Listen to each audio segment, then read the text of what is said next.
PodAskew is a founding member of the Odd Pods Media Network. Butterfly in the sky, I can go twice as high. Take a look, it's in a book, a reading rainbow. I can go anywhere, friends to know and ways to grow, a reading rainbow. I can be anything. Take a look, it's in a book, a reading rainbow. A reading rainbow. A reading rainbow. A reading rainbow. A reading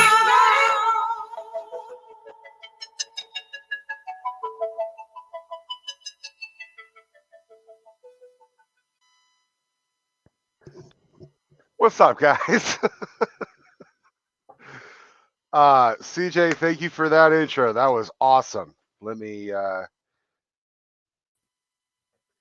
I'm actually working on. Don't worry, no, you're not overdubbing anything. I have intro music being written. It's just I'm just not there yet. Yeah, so all right. I ran out of time this week, so I had to improvise. All right, I'm going to try and take the big square if you don't mind. Yeah, hold on. You got to do this first. Now you hit the presenter thing. There you go. Here we go. So, well, before you get started, did you like your artwork? I did. Who did that? That's Richie, Super Media Brothers. Nicely done, Richie. Good job. Yeah, it was a collaborative effort. I told him what I wanted, and he made it happen. And then your head on it was his idea, actually, because it did look a little sparse. He's like, let's put his head right there. So yeah, but that's actually the Reading Rainbow logo. He manipulated. He manipulated. I recognized it. So. All right, Jared's here just in time. He says he's only going to be here for about 30 minutes, but about how long I'm going to be here. Yeah. All right, so a little background. I have been reading these books to Steph out loud, and it sort of became like acting class in a roundabout way, just like me to practice my impressions and to just give her a good story. Then we hung out with Jay on Skype, and I told her what we did, and then ended up reading her a couple chapters just because she thought it would be interesting. So tonight, and probably for the next couple, or probably till we finish this book, and based on the playlist, Harry Potter and the Sorcerer's Stone by J.K. Rowling.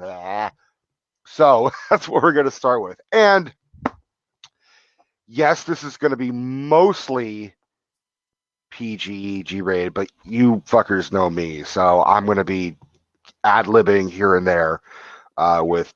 Fuckers, I mean, how much worse can it get? I know, but I'm just saying, if you're going to be like, oh, great, let me get my kids. I'm like, you can bring your kids, but they're going to learn a motherfucker or two. Yeah. So, all right. Hey, Rico, before you get started, I thought you'd want to see this. I'm christening this thing. I have not used it yet. So you're christening it for me reading to you? Yes. I got my stones. If you can see that, though, you're kind of hard to see, but the stones. I love it. So, all right. I am deathly afraid of pouring this thing. I'm not gonna lie to you. All right. Well, let's wait for you to pour. Because it's super heavy, and B, it seems to be super fragile. It was not super cheap, so just a fair warning. All right, so we survived the first pour. Let's see how I do when I'm hammered on the second one. All right. All right. Later, I'll need you guys because we're trying to figure out a time slot for this. This is not going to be an every Friday thing. This is not replacing PodAskew's Get Vokl with no. CJ and I. Oh God, I would blow my brains out. Your faith in me is just amazing. Nothing to do with it. Has nothing to do with your faith in me. I just have nothing to do for the next 2 hours. But it's good. I'm giving you a break. Yeah. I don't want to do that every week. That'll get boring. No, it won't be for every week, which is why I'll need like some. If you guys want me to do this on a Saturday, that's fine. Should we tell them what the original plan was? I mean, should we Sure. just give them the whole story. So the original plan was that we were going to do this as the after parties for PodAskew, essentially. So we would do Get Vokl, and then after Get Vokl, Rico, we would flip over to Rico's Reads, and Rico would do this for an additional 2 hours, and potentially even record it or whatever. That's changed. Now what we're doing, because the wonderful DJ Celesta has changed her Friday schedule and is now doing her radio show from 10 to midnight Eastern, on radio airwaves at radio-airwaves.co.uk. Yes, I will be giving you that again later. We are going to be simulcasting her show on here. So from 10 to midnight, you're going to hear DJ Celesta right here with me and potentially Rico right here. So that'll be something we're going to be doing. And then the choices we had for when Rico's Reads would come up would be either immediately following Celesta's show from midnight to 2 a.m. Eastern, which would only be for Rico not that difficult, because it would only be like 9 to 11, which is basically around noontime for him. And then or we're going to be doing it Saturday nights leading into my radio show, the DJ Xanthus show, from 8 to 10 Eastern right here on Get Vokl, and then immediately followed by DJ Xanthus.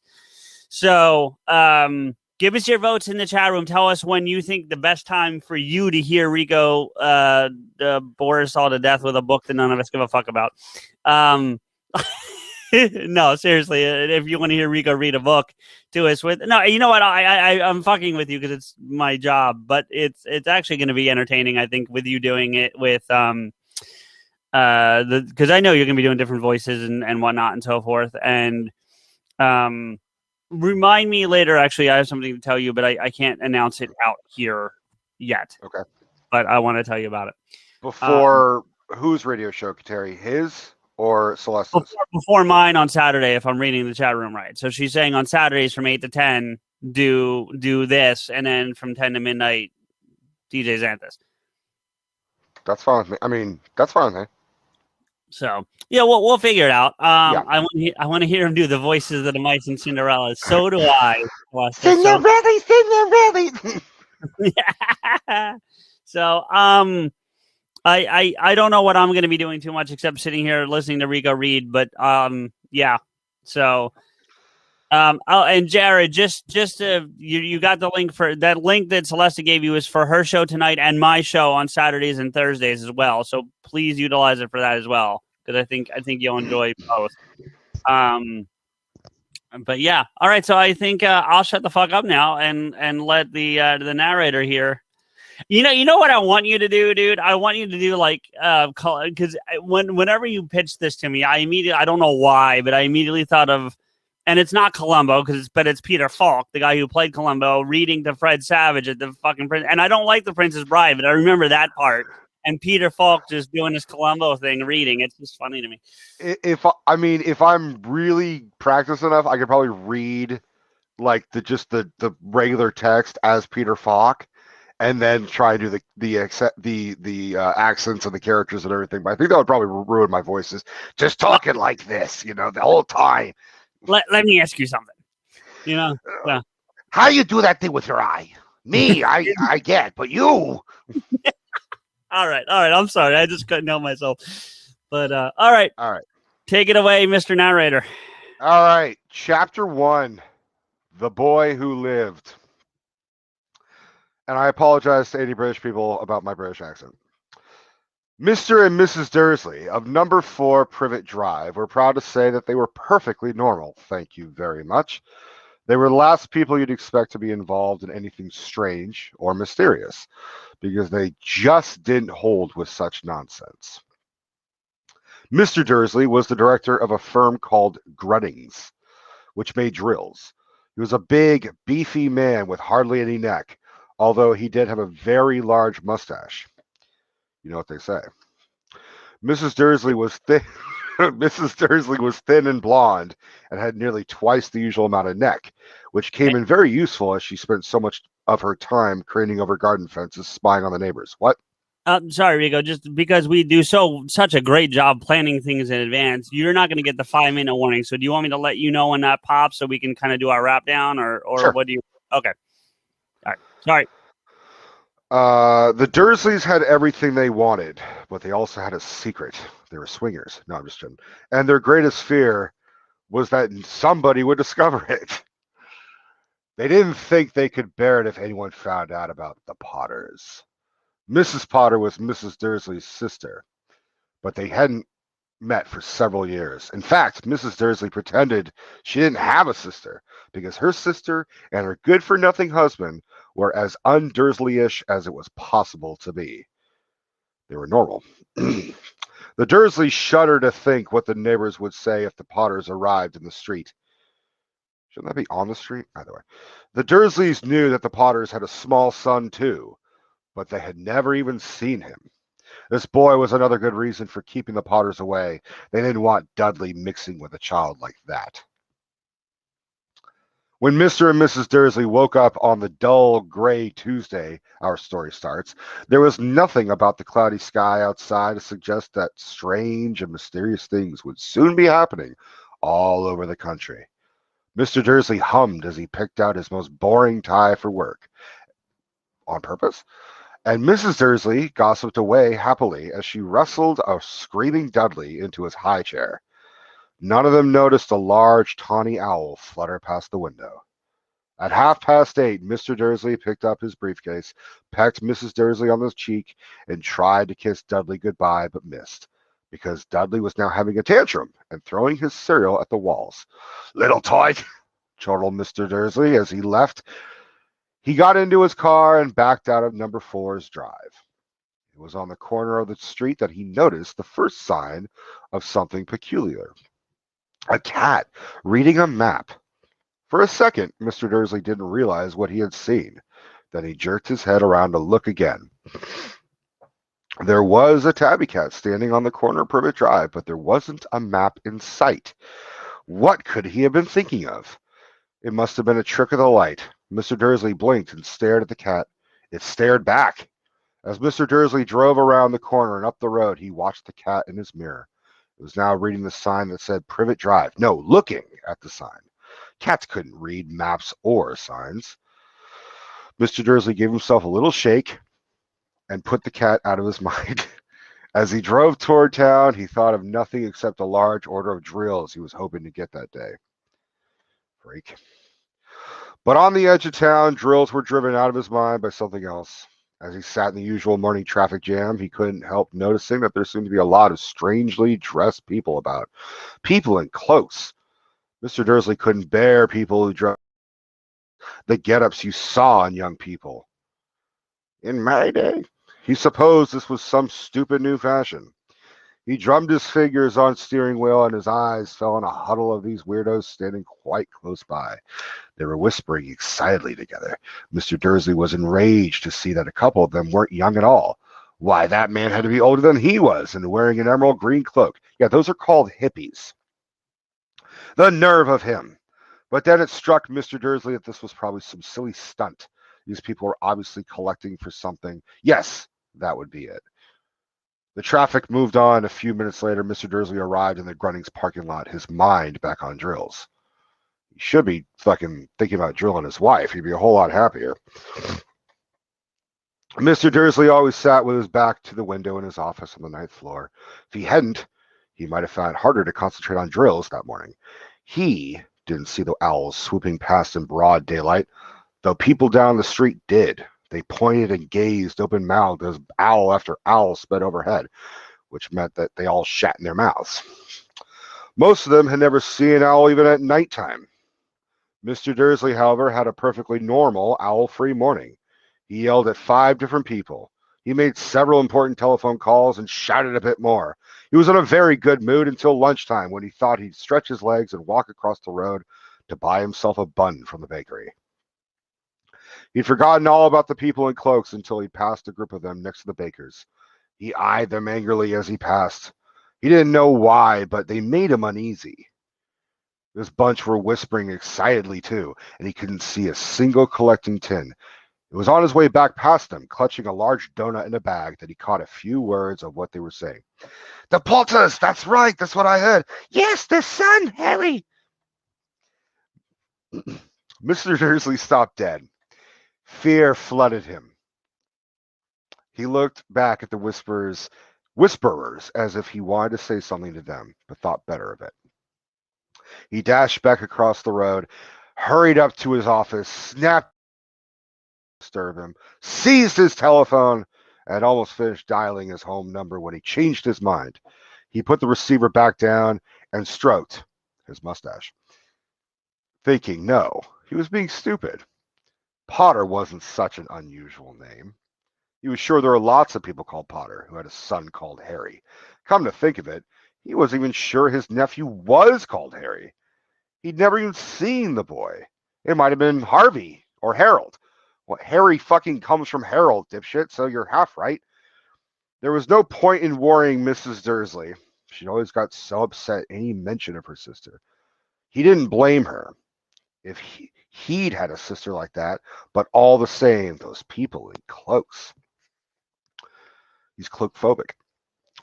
He found it a lot harder to concentrate on drills that afternoon, and when he left the building at 5 o'clock, he was still so worried that he walked straight into someone just outside the door. Sorry, he grunted, as the tiny old man stumbled and almost fell. It was a few seconds before Mr. Dursley realized that the man was wearing a violet cloak. He didn't seem at all upset at being almost knocked to the ground. On the contrary, his face split into a wide smile, and he said in a squeaky voice that made passersby stare, Don't be sorry, my dear sir, for nothing could upset me today.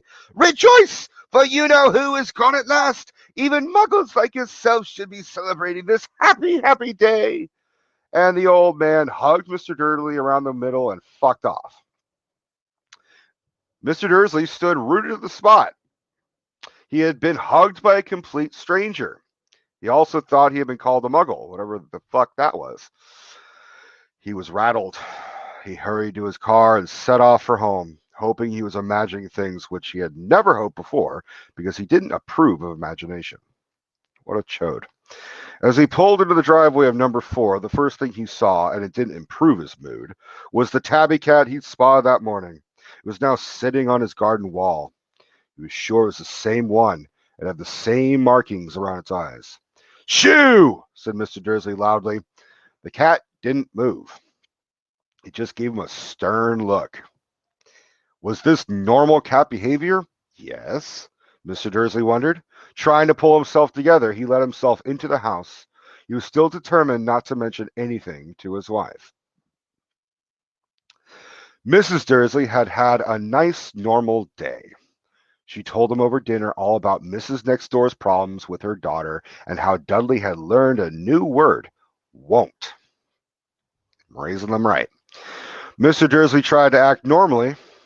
When Dudley had been put to bed, he went into the living room in time to catch the last report on the evening news. And finally, bird watchers everywhere have reported that the nation's owls have been behaving very unusually today. Although owls normally hunt at night and are hardly ever seen in daylight, there have been hundreds of sightings of these birds flying in every direction since sunrise. Experts are unable to explain why the owls have suddenly changed their sleeping pattern. The newscaster allowed himself a grin. Most mysterious. And now, over to Jim McGuffin. McGuffin, really? Fucking really? With the weather going to be any more showers of owls tonight, Jim? Well, Ted, said the weatherman, I don't know about that, but it's not only the owls that have been acting oddly today. Viewers as far apart as Kent, Yorkshire, and Dundee have been phoning in to tell me that instead of the rain I promised yesterday, they've had a downpour of shooting stars. Perhaps people have been celebrating bonfire night early. It's not until next week, folks, but I can promise a wet night tonight. Mr. Dursley sat frozen in his armchair. Shooting stars all over Britain? Owls flying by daylight, mysterious people in cloaks all over the place, and a whisper about the Potters. 1 second.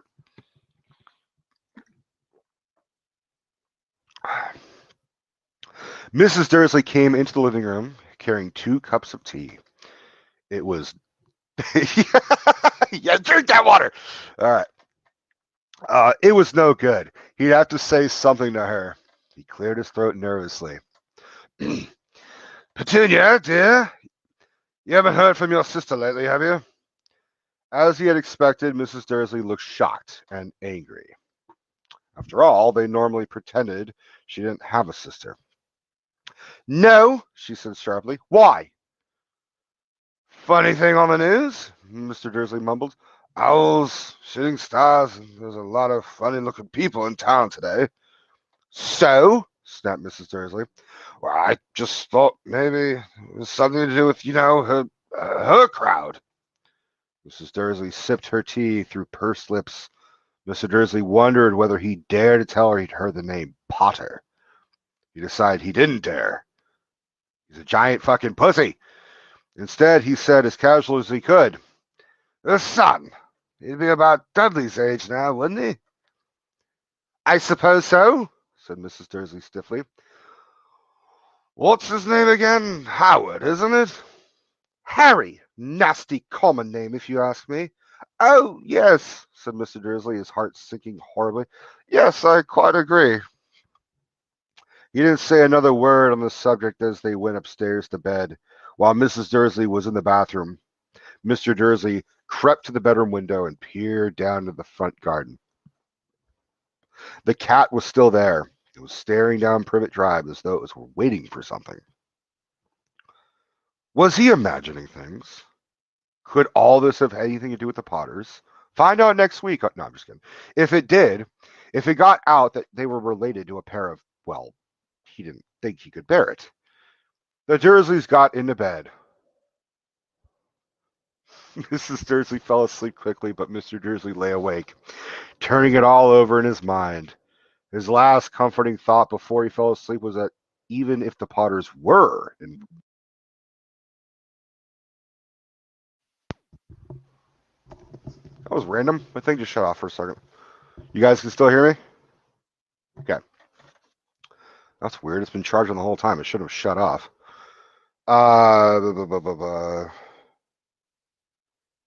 There was no reason for them to come near him and Mrs. Dursley. The Potters knew very well what he and Petunia thought about them and their kind. He couldn't see how he and Petunia could get mixed up in anything that might be going on. He yawned and turned over. It couldn't affect them. How very wrong he was. Mr. Dursley might have been drifting into an uneasy sleep, but the cat on the wall outside was showing no sign of sleepiness. It was sitting as still as a statue, its eyes fixed unblinkingly on the far corner of Privet Drive. It didn't so much as quiver when a car door slammed on the next street, nor when two owls swooped overhead. In fact, it was nearly midnight before the cat moved at all, so it could lick its own pussy. A man appeared on the corner the cat had been watching. Appeared so suddenly and silently you'd have thought he just popped out of the ground. The cat's tail twitched, and its eyes narrowed. Nothing like this man had ever been seen on Privet Drive. He was tall, thin, and very old, judging by the silver of his hair and beard, which were both long enough to tuck into his belt. He was wearing long robes, a purple cloak that swept the ground, and high-heeled buckled boots. Damn, style. His blue eyes were light, and his nose was very long and crooked, as though it had been broken at least twice. This man's name was Albus Dumbledore. Albus Dumbledore didn't seem to realize that he had just arrived in a street where everything from his name to his boots were unwelcome. He was busy rummaging in his cloak looking for something. But he did seem to realize he was being watched, because he looked up suddenly at the cat, which was still staring at him from the other side of the street. For some reason, the sight of the cat seemed to amuse him. He chuckled and muttered. All right. For 1 second, I have to tell you guys, when I was reading the stuff, and I was trying to find inspiration and impressions to do, I can't do a Michael Gambon and I can't do a Richard Harris. So I was thinking, if Harry Potter was made in the 70s or 80s or something, who's another iconic actor? And I settled on Alec Guinness. So in other words, Dumbledore will be played by Obi-Wan Kenobi. as best as I can do. I should have known. He found what he was looking for inside his pocket. It seemed to be a silver cigarette lighter. He flicked it open, held it up in the air, and clicked it. The nearest street lamp went out with a little pop. He clicked it again. The next lamp flickered into darkness. 12 times he clicked the put outer until the only lights left on the whole street were two tiny pinpricks in the distance, which were the eyes of the cat watching him. If anyone looked out their window now, even beady-eyed Mrs. Dursley, they wouldn't be able to see anything that was happening down the pavement. Dumbledore slipped the put outer back inside his cloak and set off down the street toward number 4, where he sat down on the wall next to the cat. He didn't look at it, but after a moment, he spoke to it. Bye, Jared. Fancy seeing you here, Professor McGonagall. He turned to smile at the tabby, but it had gone. Instead, he was smiling at a rather severe-looking woman who was wearing square glasses exactly the shape of the markings the cat had had around its eyes. She, too, was wearing a cloak, an emerald one. Her black hair was drawn into a tight bun. She looked distinctly ruffled. How did you know it was me? Incidentally, Professor McGonagall might be voiced by Mrs. Doubtfire. My dear Professor, I've never seen a cat sit so stiffly. You'd be stiff too if you were sitting on a. Bear with me. You'd be stiff if you've been sitting on a brick wall all day, said Professor McGonagall. All day, when you could have been celebrating, I must have passed a dozen feasts and parties on my way here. Professor McGonagall sniffed angrily. Oh, yes, everybody's celebrating, all right. Reading Rico brought to you by Monty Python, she said impatiently. You'd think they'd be a bit more careful, but no. Even the muggles have noticed something's going on. It was on their nose. She jerked her head back at the Dursleys' dark living room window. I heard it. Flocks of owls, shooting stars. Well, they're not completely stupid. They were bound to notice something. Shooting stars down in Kent. I bet that was Daedalus Diggle. He never had much sense. You can't blame them, said Dumbledore gently. We've had precious little to celebrate for 11 years. I know that, said Professor McGonagall irritably. But that's no reason to lose our heads. People are people are being downright careless, out on the streets in broad daylight, not even dressed in muggle clothes, swapping rumours. She threw a sharp sideways glance at Dumbledore here, as though hoping he was going to tell her something, but he didn't. So she went on. A fine thing it would be if, on the very day you know who seems to have disappeared at last, the muggles found out about us all. I suppose he really has gone, Dumbledore. It certainly seems so, said Dumbledore. We're much to be thankful for. Would you care for a lemon drop? A what? That was too cockney. A lemon drop. They're a kind of muggle sweet I'm rather fond of. No, thank you, said Professor McGonagall coldly, as though she didn't think this was the moment for lemon drops. As I say, even if you know who has gone, my dear Professor, surely a sensible person like yourself can call him by his name. All this you-know-who nonsense. For 11 years I have been trying to persuade people to call him by his proper name, Voldemort. Professor McGonagall flinched, but Dumbledore, who was unsticking 2 lemon drops, seemed not to notice. That or he didn't give a fuck. It all gets so confusing if we keep saying you-know-who. I have never seen any reason to be frightened of saying Voldemort's name. I know you haven't, said Professor McGonagall, sounding half exasperated, half admiring. But you're different. Everyone knows you're the only one you know. All right, Voldemort was frightened of. You flatter me, said Dumbledore calmly. Voldemort had powers I will never have. Only because you're too, well, noble to use them. It's lucky it's dark. I haven't blushed so much since Madame Pomfrey told me she liked my new earmuffs. Professor McGonagall shot a sharp look at Dumbledore and said, "The owls are nothing next to the rumors that are flying around. You know what everyone's saying about why he's disappeared, about what really stopped him." It seemed that Professor McGonagall had finally fucking reached the point that she was most anxious to discuss. The real reason she'd been waiting on a cold, hard wall, giggity, all day. For neither a cat nor as a woman had she fixed Dumbledore with such a piercing stare as she did now. It was plain that whatever everyone was saying, she was not going to believe it until Dumbledore told her it was true. Dumbledore, however, was choosing another lemon drop and did not answer.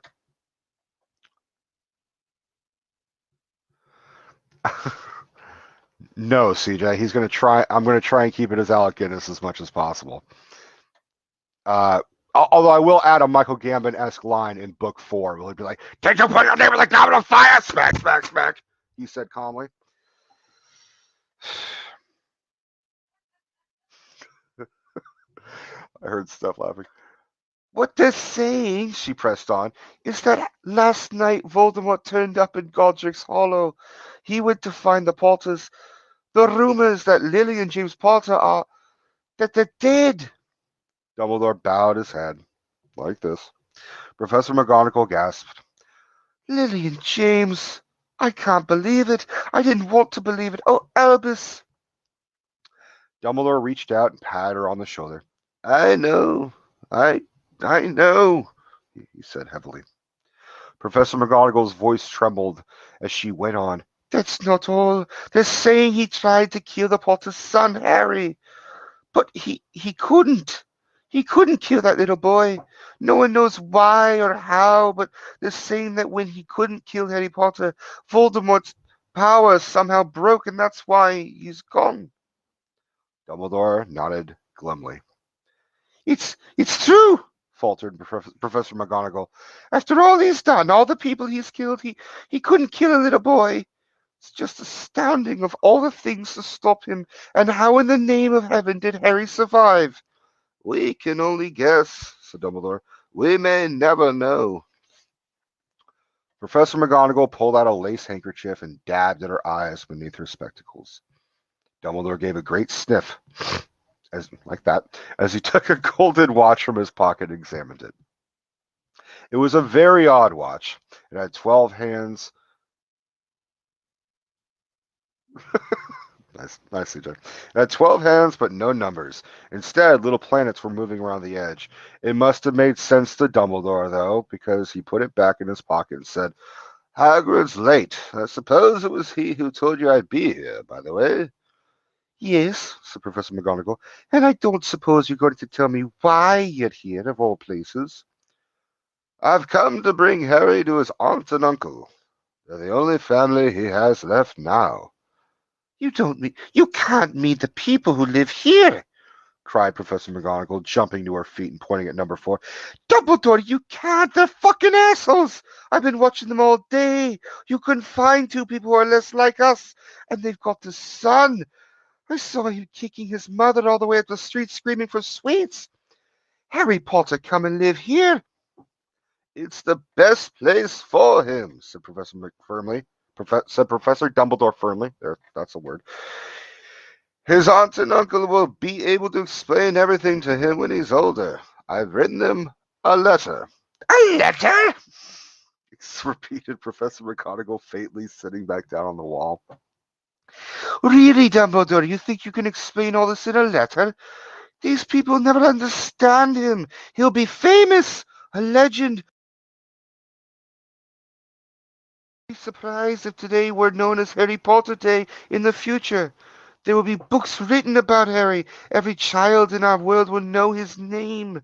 "Exactly," said Dumbledore, looking very seriously over the top of his Wayne Manor, fuck you, over his half-moon glasses. "It would be enough to turn any boy's head. Famous before he can walk and talk. Famous for something he won't even remember. Can't you see how much better off he'll be growing up away from all that until he's ready to take it?" Professor McGonagall opened her mouth, changed her mind, swallowed, and then said, Yes, yes, you're right, of course. But how is the boy getting here, Dumbledore?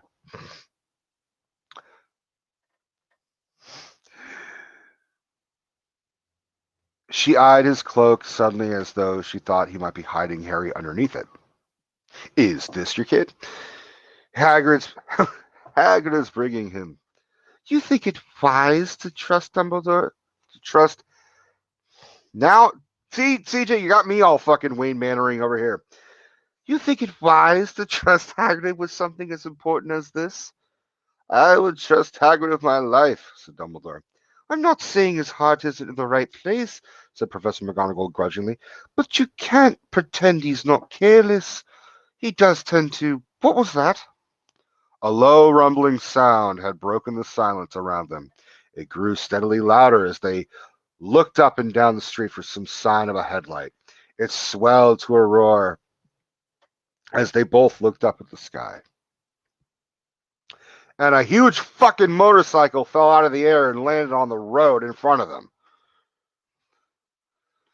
If the motorcycle was huge, it was nothing to the man sitting astride it. He was almost twice as tall as a normal man, at least 5 times as wide. He looked simply too big to be allowed, and so wild. Long tangles of bushy black hair and beard hid most of his face, and he had hands the size of trash can lids, and his feet in their leather boots were like baby dolphins. Hagrid must be fucking hung like a goddamn whale. Shit. In his vast, muscular arms, he was holding a bundle of blankets. Damn, JK. Hagrid, said Dumbledore, sounding relieved. At last, and where did you get that motorcycle? Borrowed it, Professor McGonagall, sir, said the giant, climbing carefully off his motorcycle as he spoke. Young Sirius Black lent it to me. I've got him, sir. No problems, were there? No, sir. House was almost destroyed, but I got him out of it all right before the muggles started swarming around. He fell asleep as we were flying over Bristol. Dumbledore and Professor McGonagall bent forward over the bundle of blankets. Inside, just visible, was a baby boy fast asleep. Under a tuft of jet black hair over his forehead, they could see a curiously shaped cut, like a bolt of lightning. Like that. Is that where? Whispered Professor McGonagall. Yes, said Dumbledore. He'll have that scar forever. Couldn't you do something about it, Dumbledore? Even if I could, I wouldn't. Scars can come in handy. I have one myself above my left knee that is a perfect map of the London Underground. Well, I'm here, Hagrid. We'd better get this over with. Dumbledore took Harry in his arms and turned toward the Dursleys' house. Could I say goodbye to him, sir? Asked Hagrid. He bent his great shaggy head over Harry and gave him what must have been a very scratchy, whiskery kiss. Oh. And suddenly Hagrid let out a howl like a wounded dog. Shh! Hissed Professor McGonagall. You'll wake up the muggles! Sorry, sobbed Hagrid, taking out a large spotted handkerchief and burying his face in it. But I can't stand it. Lily and James dead, and poor little Harry off to live with muggles. Yes, it's all very sad, but get a grip on yourself, Hagrid, or just shut the fuck up. Professor McGonagall whispered, patting Hagrid gingerly on the arm as Dumbledore stepped over the low garden wall and walked to the front door. He laid Harry gently on the doorstep, took a letter out of his cloak, tucked it inside Harry's blankets, and then came back to the other two. For a full minute, the three of them stood and looked at the little bundle. Hagrid's shoulders shook. Professor McGonagall blinked furiously, and the twinkling light that usually shone from Dumbledore's eyes seemed to have gone out. Well, said Dumbledore finally, that's that. We've no business staying here.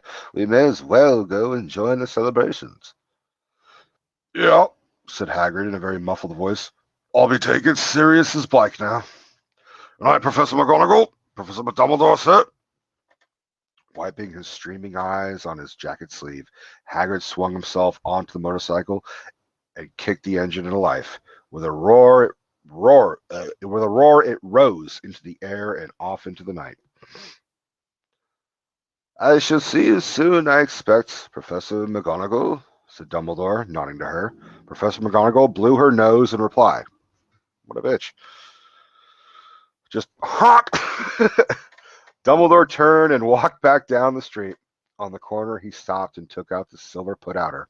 He clicked it once, and 12 balls of light sped back to their street lamps, and that Privet Drive glowed suddenly orange, and he could make out a tabby cat fucking around the corner at the other end of the street. He could just see the bundle of blankets on the steps of number 4. Good luck, Harry, he murmured. He turned on his heel, and with a swish of his cloak, he was gone. A breeze ruffled the neat hedges of Privet Drive, which lay silent and tidy under the inky sky, the very last place you would expect astonishing things to happen. Harry Potter rolled over inside his blankets without waking up. One small hand closed on the letter beside him as he slept on, not knowing he was special, not knowing he was famous, not knowing he would be woken in a few hours' time by Mrs. Dursley's scream as she opened the front door to put out the milk bottles, nor that he would spend the next few weeks being prodded and pinched by his cousin Dudley. He couldn't know that at this very moment people reading in secret all over the country were holding up their glasses and saying in hushed voices, "To Harry Potter, the boy who lived." End of chapter 1. Still, wow, 40. So that was about 35 minutes or 30 minutes for that chapter.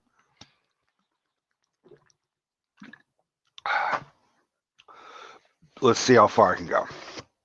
Chapter 2, The Vanishing Glass. You guys liking this? All right. All right. The Vanishing Glass. Nearly 10 years had passed since the Dursleys had woken up to find their nephew on the front step, but Privet Drive had hardly changed at all. The sun rose in the same tidy front gardens and lit up the brass number 4 on the Dursleys' front door. It crept into their living room, which was almost exactly the same as it had been on the night when Mr. Dursley had seen that fateful news report about the owls. Only the photographs on the mantelpiece really showed how much time had passed. 10 years ago, there had been lots of pictures of what looked like a large pink beach ball wearing different colored bonnets. But Dudley Dursley was no longer a baby, and now the photographs showed a large blond boy riding his first bicycle on a carousel at the fair, playing a computer game with his father, being hugged and kissed by his mother. The room held no sign at all that another boy lived in the house, too. Yet Harry Potter was still there, asleep at the moment, but not for long. His Aunt Petunia was awake, and it was her shrill voice that made the first noise of the day. Up! Get up! Now! Sound awfully German. Shit. You will get up now, Harry Potter! Harry woke with a start. His aunt rapped on the door again. Up! She screeched.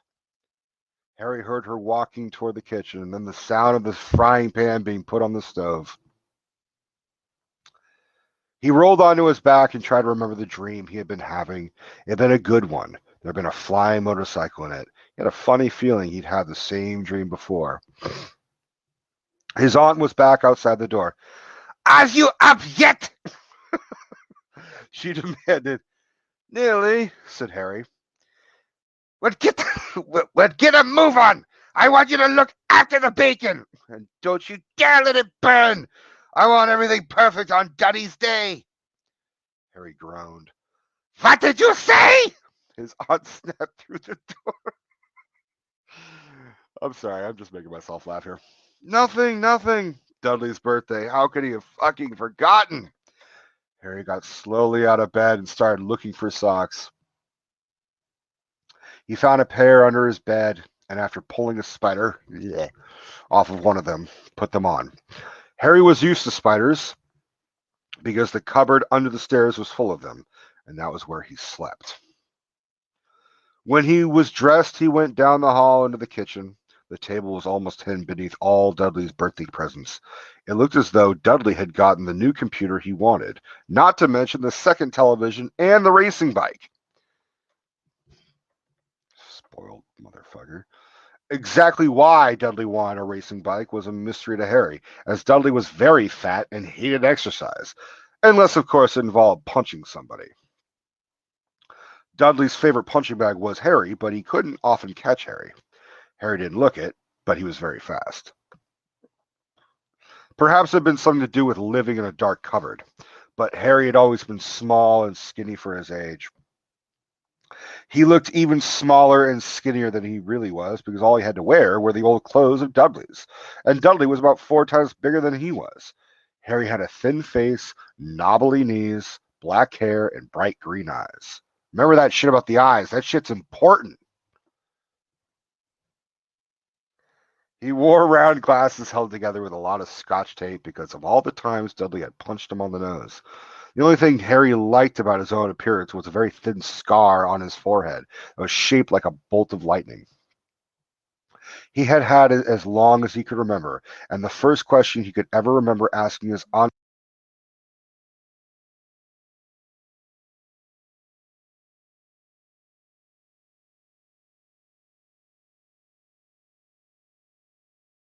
they were plugged in, they're not dying. It's just weird, but this is okay too. All right, I gotta pull out my angry fucking German voice again, I guess. It's your connection. You're all right now for me. You're all pixelated, and there was no sound, and I don't think it had anything to do with the headphones. That's weird. Because on my screen, I'm crystal clear. Of course, you're going to be crystal clear on your screen. It's your screen. No, even when the internet's laggy, I've been all fucked up before. Well, no, that's a whole different conversation. All right, where's the Deutsch voice? Oh, okay. In the car crash when your parents died, she had said, and don't ask questions. I'm not going to keep doing that. Don't ask questions. That was the first rule for a quiet life with the Dursleys. Uncle Vernon entered the kitchen as Harry was turning over the bacon. Comb your hair, he barked by way of a morning greeting. About once a week, Uncle Vernon looked over the top of his newspaper and shouted that Harry needed a haircut. Harry must have had more haircuts than the rest of the boys in his class put together, but it made no difference. His hair simply grew that way all over the place.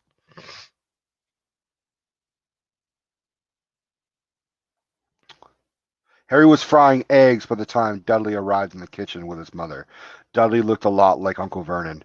He had a large pink face, not much neck, small watery blue eyes, and thick blonde hair that lay smoothly on his thick, fat head. Aunt Petunia often said that Dudley looked like a baby angel. Harry often said that Dudley looked like a pig in a wig. Harry put the plates of eggs and bacon on the table, which was difficult as there wasn't much room. Dudley, meanwhile, was counting his presents. His face fell. CJ, you're going to love this part. 36, he said, looking up at his mother and father. That's 2 less than last year. Darling, you haven't counted Auntie Marge's presents, see? If it's here under this big one from Mummy and Daddy. All right, 37 then. Said Dudley, going red in the face. Harry could see a huge Dudley tantrum coming on, began wolfing down his bacon as fast as possible in case Dudley turned the table over. Aunt Petunia obviously scented danger too, because she said quickly, and we'll buy you another 2 presents while we're out today. How's that, Pumpkin? 2 more presents? Is that all right? Please, don't fucking shoot me. Dudley thought for a moment. It looked like hard work. Finally, he said slowly, so I'll have 39, dumb shit, said Aunt Petunia. Oh, Dudley sat down heavily and grabbed the nearest parcel. All right, then. Uncle Vernon chuckled. Little Tyke wants his money's worth, just like his father. Attaboy, Dudley. He ruffled Dudley's hair. At that moment, the telephone rang, and Aunt Petunia went to answer while Harry and Uncle Vernon watched Dudley unwrap the racing bike, a video camera, a remote control airplane, 16 new computer games, and a VCR. That's not the most dated fucking part of this book. I don't know what the fuck is. He was ripping the paper off a gold wristwatch. God damn! When Aunt Petunia came back from the telephone looking both angry and worried. Bad news, Vernon, she said. Mrs. Fig's broken her leg. She can't take him. She jerked her head in Harry's direction. Dudley's mouth fell open in horror, but Harry's heart gave a leap. That's probably a heart attack.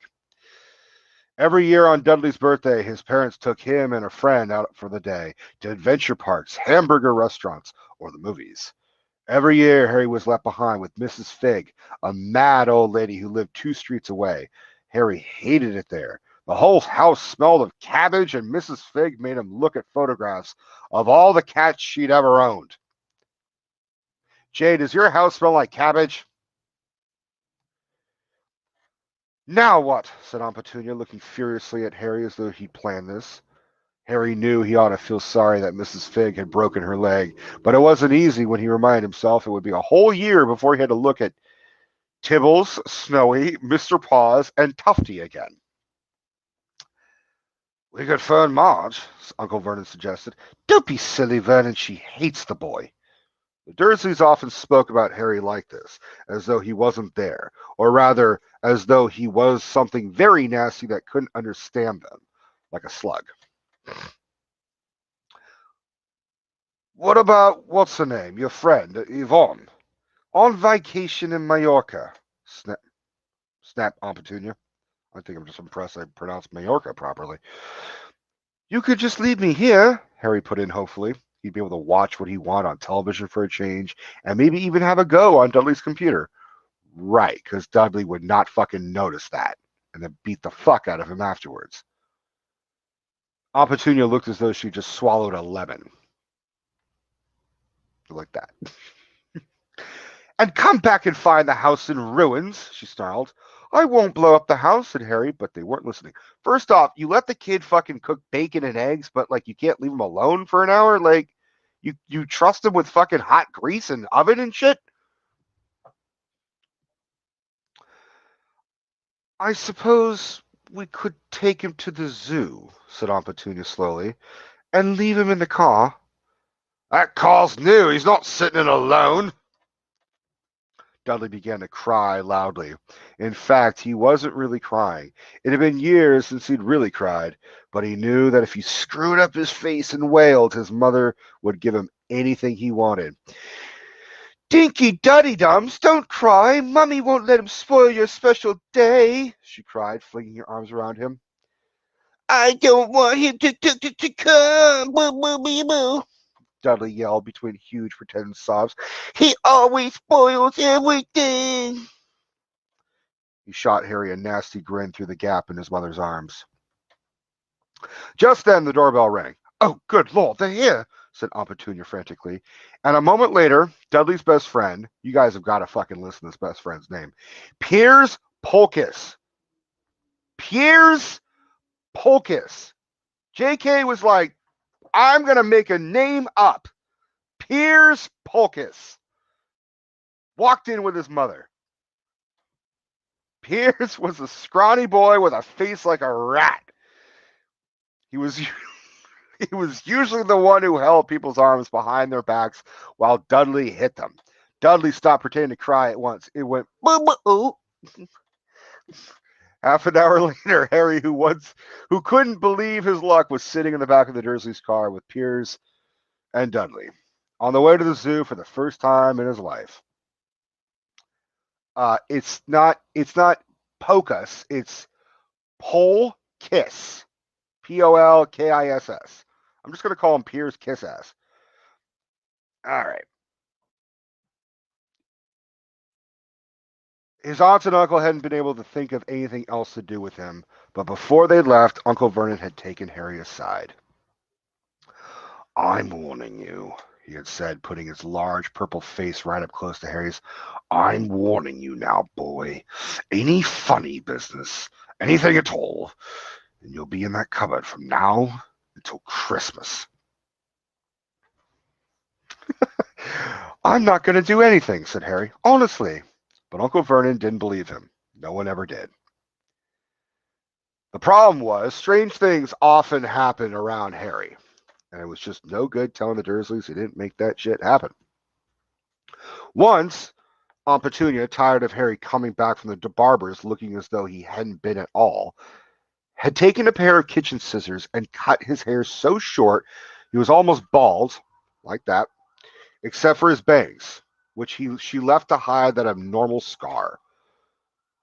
Dudley had laughed himself silly at Harry, who spent a sleepless night imagining school the next day, where he was already laughed at for his baggy clothes and taped glasses. Next morning, however, he had gotten up to find his hair exactly as it had been before Aunt Petunia had sheared it off. He had been given a week in his cupboard for this, even though he had tried to explain that he couldn't explain how it had grown back so quickly.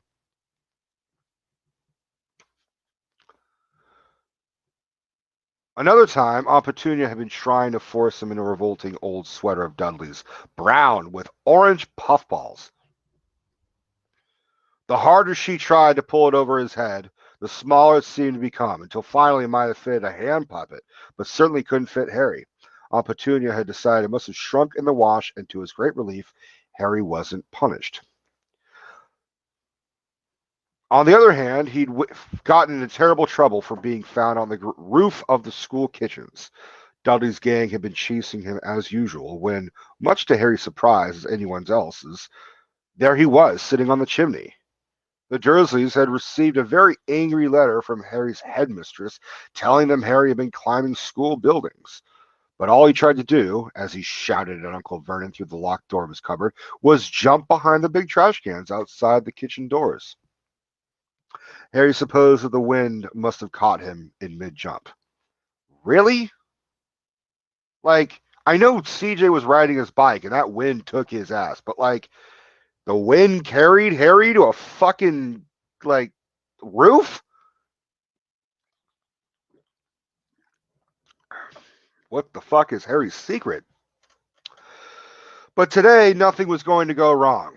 It was even worth being with Dudley and Piers to be spending the day somewhere that wasn't school, his cupboard, or Mrs. Figg's cabbage-smelling living room. While he drove, Uncle Vernon complained to Aunt Petunia. He liked to complain about things. People at work, Harry. The council, Harry. The bake, and Harry were just a few of his favorite subjects. This morning, it was motorcycles. Roaring like maniacs, the young hoodlums, he said as a motorcycle overtook them. I had a dream about a motorcycle, said Harry, remembering suddenly. It was flying. Uncle Vernon nearly crashed in the car in front. He turned right around his seat and yelled at Harry, his face like a gigantic beet with a mustache. Motorcycles don't fly! Dudley and Piers sniggered. I know they don't, said Harry. It was only a dream. But he wished he hadn't said anything. If there was one thing the Dursleys hated even more than his asking questions, it was his talking about anything acting in a way it shouldn't, no matter if it was in a dream or even a cartoon. They seemed to think he might get dangerous ideas. It was a very sunny Saturday, and the zoo was crowded with families. The Dursleys bought Dudley and Piers large chocolate ice creams at the entrance, and then, because the smiling lady in the van had asked Harry what he wanted before they could hurry him away, they bought him a cheap lemon ice pop. It wasn't bad either, Harry thought, licking it as they watched a gorilla scratching its head, who looked remarkably like Dudley, except he wasn't blonde. Harry had the best morning he'd had a long time. Boy, that's going to fucking change with the next goddamn 7 books. Shit. He was careful to walk a little away apart from the Dursleys so that Dudley and Piers, who were starting to get bored with the animals by lunchtime, wouldn't fall back on their favorite hobby of hitting him. They ate in the zoo restaurant, and when Dudley had a tantrum because his Knickerbocker Glory didn't have enough ice cream on top, what in the fuck is a Knickerbocker Glory? Where are the British people? Help me out. Didn't have enough ice cream on top. Uncle Vernon bought him another one, and Harry was allowed to finish the first. Harry felt afterward that he should have known it was all too good to last. Fucking told you, Harry. God damn it. Pay attention. After lunch, they went to the reptile house. CJ, your favorite. It was cool and dark in there with lit windows all along the walls. CJ's going to get really drunk and then just walk away for this next couple pages. Behind the glass, all sorts of lizards and snakes were crawling and slithering over bits of wood and stone. Dudley and Piers wanted to see huge poisonous cobras and thick, man-crushing pythons, i.e. Haggard's dick. Dudley quickly found the largest snake in the place. It's my penis, Harry. Dudley quickly... Sorry. It could have wrapped its body twice around Uncle Vernon's car and crushed it in a trash can. But at the moment, it did look like it was in the mood. Not feeling it, Harry. In fact, it was fast asleep. Okay, I am not 7, I promise. Dudley stood with his nose pressed against the glass, staring at the glistening brown coils. Make it move, he whined at his father. Uncle Vernon tapped on the glass, but the snake didn't budge. Do it again, Dudley ordered. Uncle Vernon tapped the glass smartly with his knuckles, but the snake just snoozed on. This is boring, Dudley moaned. He shuffled away. Harry moved in front of the tank and looked intently at the snake. He wouldn't have been surprised if it had died of boredom itself. No company except stupid people drumming their fingers on the glass, trying to disturb it all day long. It was worse than having a cupboard as a bedroom, where the only visitor was Aunt Petunia hammering on the door to wake you up. At least you got to visit the rest of the house. Looks up Hagrid on Tinder. Nicely done. The snake suddenly opened its beady eyes. Slowly, very slowly, it raised its head until its eyes were on a level with Harry's. It winked. Harry stared. Then he looked quickly around to see if anyone was watching. They weren't. He looked back at the snake and winked too. The snake jerked its head toward Uncle Vernon and Dudley, then raised its eyes to the ceiling. It gave Harry a look that said quite plainly, I get that all the time.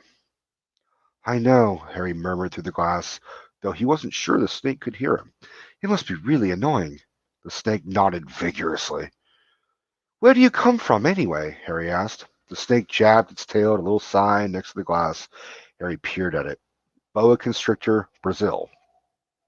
Was it nice there? The boa constrictor jabbed its tail into the sign again, and Harry read on. This specimen was bred in the zoo. Oh, I see. So you've never been to Brazil? As the snake shook its head, a deafening shout behind Harry made them both jump. Dudley, Mr. Dursley, come and look at this snake. You won't believe what it's doing. Dudley came waddling toward them as fast as he fucking could. Out of the way, you, he said, punching Harry in the ribs. Caught by surprise, Harry fell hard on the concrete floor. What came next happened so fast no one saw how it happened. 1 second, Piers and Dudley were leaning right up close to the glass. The next, they had leaped back with howls of horror.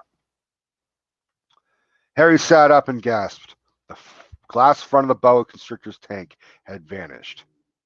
The great snake was uncoiling itself rapidly, slithering out onto the floor. People throughout the reptile house screamed and started running for the exits. As the snake slid swiftly past them, Harry could have sworn a low, hissing voice said, Brazil, here I come. Thanks, amigo. Threw in a little bit of Hannibal Lecter in there. The keeper of the reptile house was in shock. But the glass, he kept saying. Where did the glass go? Where did the glass go? That's in fucking Scotland, fucks. The zoo director himself made Aunt Petunia a cup of strong, sweet tea while he apologized over and over again. Piers and Dudley could only gibber. As far as Harry had seen, the snake hadn't done anything except snap playfully at their heels as it passed. But by the time they were all back in Uncle Vernon's car, Dudley was telling them how it had nearly bitten off his leg, while Piers was swearing it had tried to squeeze him to death. But worst of all, for Harry at least, was Piers calming down enough to say, Harry was talking to it, weren't you, Harry? Uncle Vernon waited until Piers was safely out of the house before starting on Harry. He was so fucking angry he could hardly speak. speak. He managed to say, "Go, cupboard, stay, no meals," before he collapsed into a chair and Aunt Petunia had to run and get him a large brandy. Harry lay in his dark cupboard much later, wishing he had a watch. He didn't know what time it was, and he couldn't be sure the Dursleys were asleep yet. Until they were, he couldn't risk sneaking to the kitchen for some food. He lived with the Dursleys almost 10 years. 10 miserable fucking years, as long as he could remember, ever since he'd been a baby, and his parents had died in that car crash. He couldn't remember being in the car when his parents had died. Sometimes, when he strained his memory during long hours in his cupboard, he came up with a strange vision. A blinding flash of green light and a burning pain on his forehead. This, he supposed, was the crash, though he couldn't imagine where all the green light came from. Maybe he got hit by a flying saucer. He couldn't remember his parents at all. His aunt and uncle never spoke about them, and of course, he was forbidden to ask questions. There were no photographs of them in the house. When he had been younger, Harry had dreamed and dreamed of some unknown relation coming to take him away, but it had never happened. The Dursleys were his only family, yet sometimes he thought, or maybe hoped, that strangers in the street seemed to know him. Very strange strangers. Strange strangers. Okay. Very strange strangers they were, too. A tiny man, a violet top hat, had bowed to him while once out shopping with Aunt Petunia and Dudley. After asking Harry furiously if he knew the man, Aunt Petunia had rushed them out of the shop without buying anything. A wild-looking old woman, had dressed all in green, had waved merrily at him once on a bus. A bald man in a very long purple coat had actually shaken his hand in the street the other day and then walked away without a word.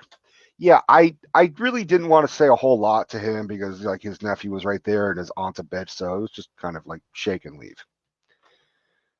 The weirdest thing about all these people was the way they seemed to vanish the second Harry tried to get a closer look. At school, Harry had no one. Everybody knew that Dudley's gang hated the odd Harry Potter in his baggy old clothes and broken glasses, and nobody liked to disagree with Dudley's gang. End of chapter 2. Well, shit, I still got an hour. Let's do it.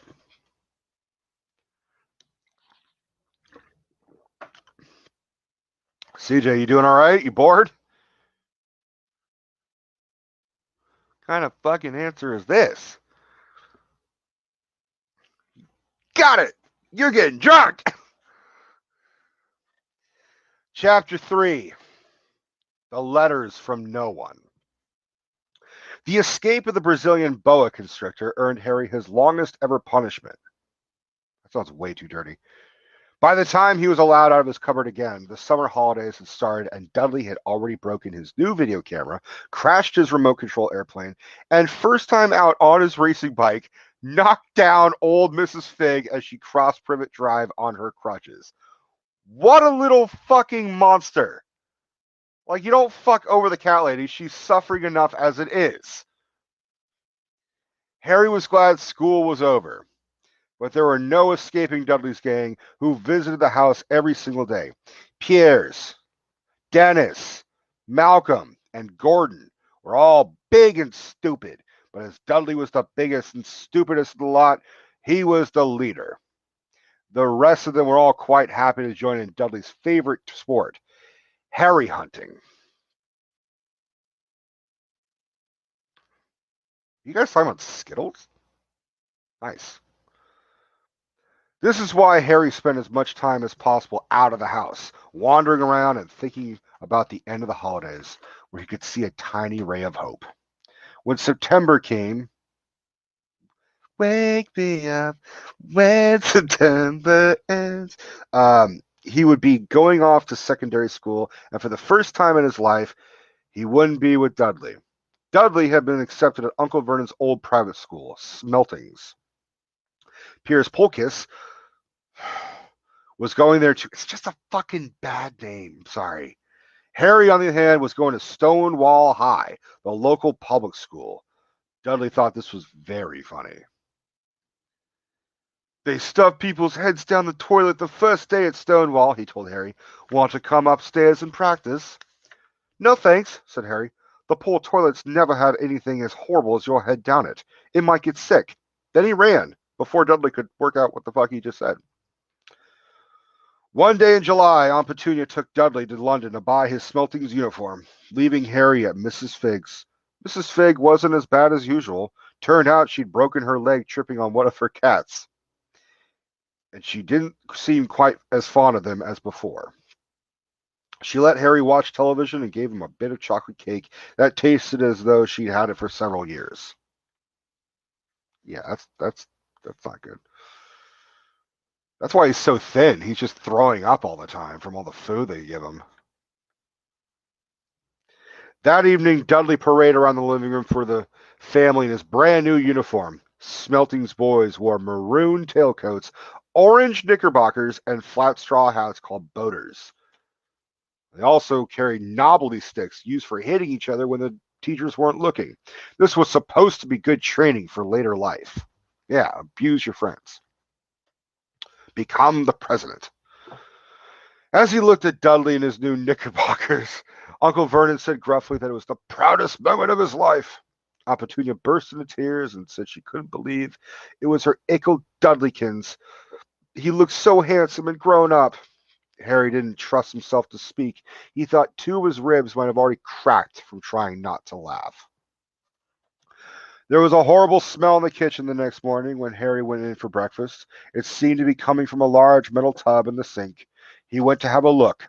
The tub was full of what looked like dirty rags swimming in gray water. What's this? He asked Aunt Petunia. Her lips tightened as they always did if he dared to ask a question. You're no school uniform, she said. Harry looked in the bowl again. Oh, I didn't realize it had to be so wet. Don't be stupid, snapped Aunt Petunia. I'm dyeing some of Dudley's old things gray for you. You'll look just like everyone else when I've finished. Harry seriously doubted this, but thought it best not to argue. He sat down at the table and tried not to think about how he was going to look on his first day at Stonewall High, like he was wearing bits of old elephant skin, probably. Someone's vacuuming. Lovely. Dudley and Uncle Vernon came in, both with wrinkled noses because of the smell from Harry's new uniform. Uncle Vernon opened his newspaper as usual, and Dudley banged his smelting stick, which he carried everywhere on the table. They heard the click of the mail slot and flop of letters on the doormat. Get the mail, Dudley, said Uncle Vernon from behind his paper. Make Harry get it. Get the mail, Harry. Make Dudley get it. Poke him with your smelting stick, Dudley. Harry dodged the smelting stick and went to get the mail. Three things lay on the doormat. A postcard from Uncle Vernon's sister Marge, who was vacationing on the Isle of Wight. I hope that's how it's pronounced. A brown envelope that looked like a bill, and a letter for Harry. I'll be goddamned. No, Ron's not vacuuming. It's fucking Tennant, I guarantee it. Harry picked it up and stared at it, his heart twanging like a giant elastic band. No one ever in his whole life had written to him. Who would? He had no friends, no other relatives. He didn't belong to the library, so he'd never even gotten rude notes asking for books back. Yet here it was, a letter addressed so plainly there could be no mistake. Mr. H. Potter, The Cupboard Under the Stairs, 4 Privet Drive, Little Whinging, Surrey. The envelope was thick and heavy, made of yellowish parchment, and the address was written in emerald green. There was no stamp. Turning the envelope over, his hand trembling, Harry saw a purple wax seal bearing a coat of arms, a lion, an eagle, a badger, and a snake, surrounding a large letter H. Hurry up, boy! Shouted Uncle Vernon from the kitchen. What you doing, checking for letter bombs? He chuckled at his own joke. Seriously, motherfuckers? Really? I told you I'm recording. You fucking had to do this now? Stop making messes. You wanted to fucking vacuum. Harry went back in the kitchen, still staring at the letter. He handed Uncle Vernon the bill and the postcard, sat down, and slowly began to open the yellow envelope. And this is fucking why Harry did not go to Ravenclaw. Because you read that shit in the fucking hallway, or you Take it to your fucking cupboard bedroom and slip it under the goddamn pillow. God, a lot of these book like chapters are just like, God damn it, Harry. Uncle Vernon ripped open the bill, snorted in disgust, and flipped over the postcard. "Marge is ill," he informed Aunt Petunia. "Ain't a funny welk." "Dad," said Dudley suddenly, "Dad, Harry's got something." Harry was on the point of unfolding his letter, which was written on the same heavy parchment as the envelope, when it was jerked sharply out of his hand by Uncle Vernon. "That's mine," said Harry, trying to snatch it back. "Who'd be writing to you?" sneered Uncle Vernon, shaking the letter open with one hand and glancing at it. His face went from red to green faster than a set of traffic lights. And it didn't stop there. Within seconds, it was the grayish white of old porridge.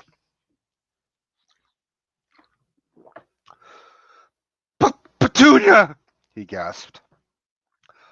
Dudley tried to grab the letter to read it, but Uncle Vernon held it high out of his reach. Aunt Petunia took it curiously and read the first line.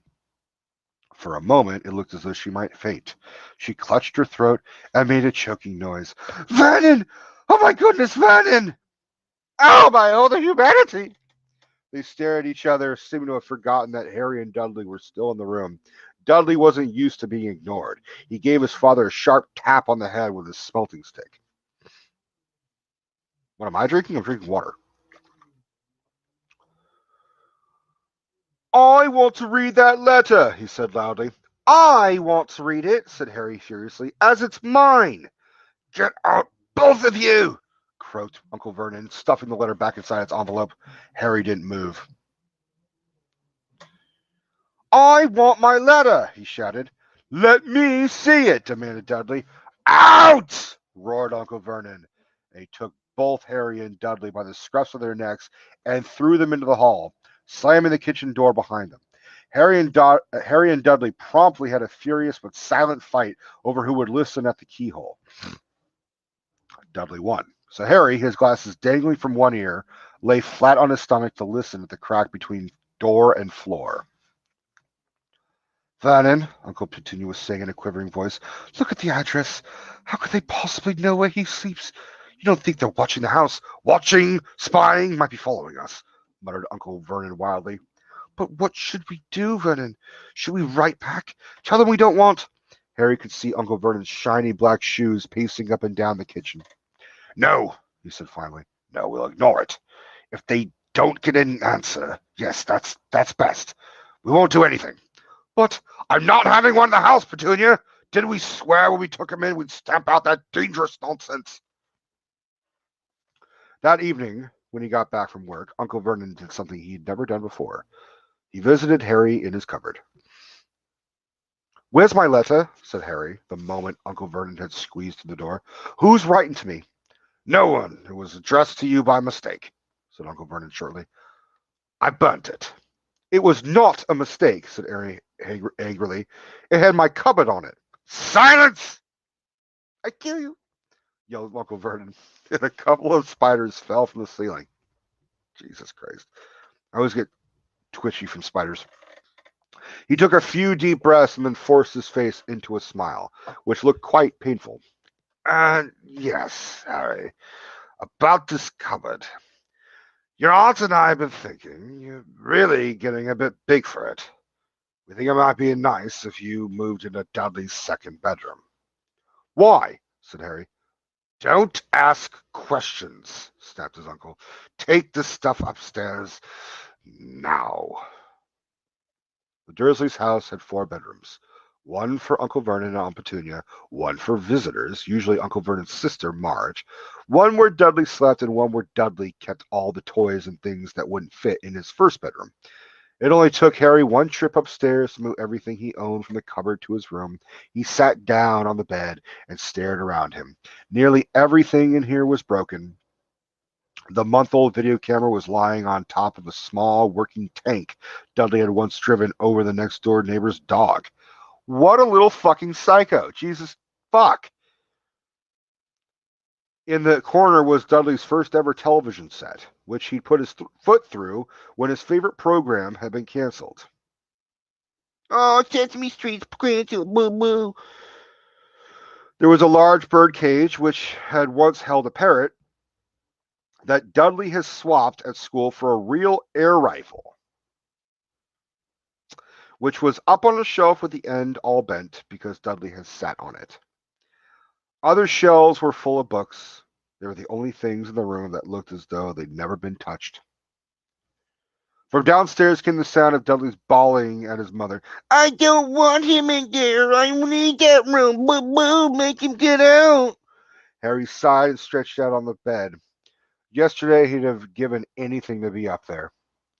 Today he'd rather be back in his cupboard with that letter than up here without it. Next morning at breakfast, everyone was rather quiet. Dudley was in shock. He'd screamed, whacked his father with a smelting stick, been sick on purpose, kicked his mother, and thrown his tortoise through the greenhouse roof. What the fuck? And he still didn't have his room back. He threw his tortoise through the greenhouse roof. Jesus fuck. Harry was thinking about this time yesterday and bitterly wishing he'd opened the letter in the hall. You duh. Uncle Vernon and Aunt Petunia kept looking at each other darkly. When the mail arrived, Uncle Vernon, who seemed to be trying to be nice to Harry, made Dudley go and get it. They heard him banging things with his smelting stick all the way down the hall. Then he shouted, "There's another one! Mr. H. Potter, the smallest bedroom, 4 Privet Drive."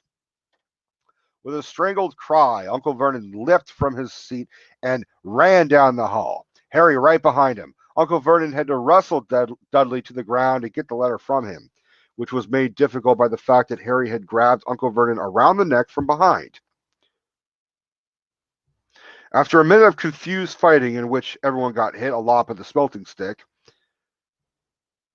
Uncle Vernon straightened up, gasping for breath, with Harry's letter clutched in his hand.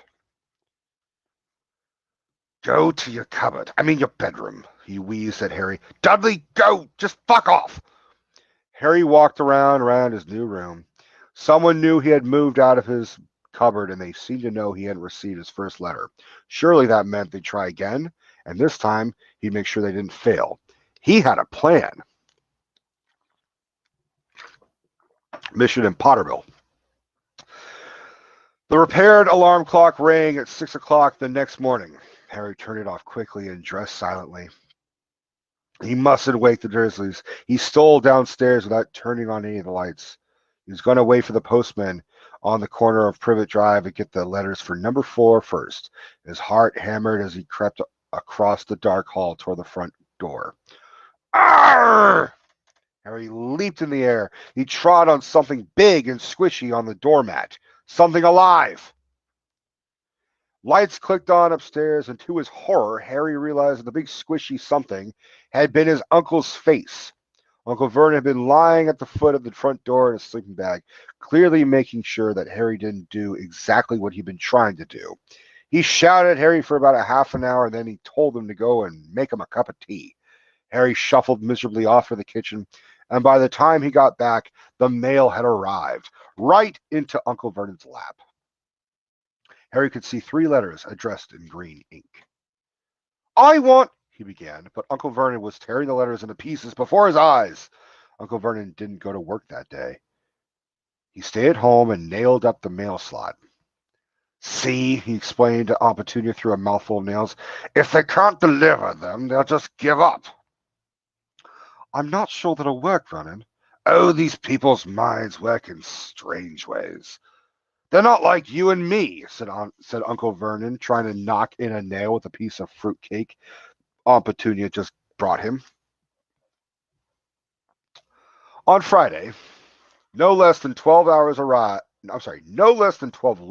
arrived for Harry. As they couldn't go through the mail slot, they had been pushed under the door, slotted through the sides, and a few even forced through the small window in the downstairs bathroom. Uncle Vernon stayed at home again. After burning all the letters, he got out a hammer and nails and boarded up the cracks around the front and back door so that no one can go out. He hummed Tiptoe Through the Tulips as he worked and jumped at small noises. That's a creepy-ass fucking song, too. Ugh, Vernon's losing it. On Saturday, things began to get out of hand. 24 letters to Harry had found their way into the house, rolled up and hidden inside each of the 2 dozen eggs that their very confused milkman had handed Aunt Petunia through the living room window. How did he know? Like, I guess one of them broke. Whatever. While Uncle Vernon made furious telephone calls to the post office and the dairy trying to find someone to complain to, Aunt Petunia shredded the letters in her food processor. Who on earth wants to talk to you this badly? Dudley asked Harry in amazement. Bitches, man. Bitches love Harry. McGonagall's all over him.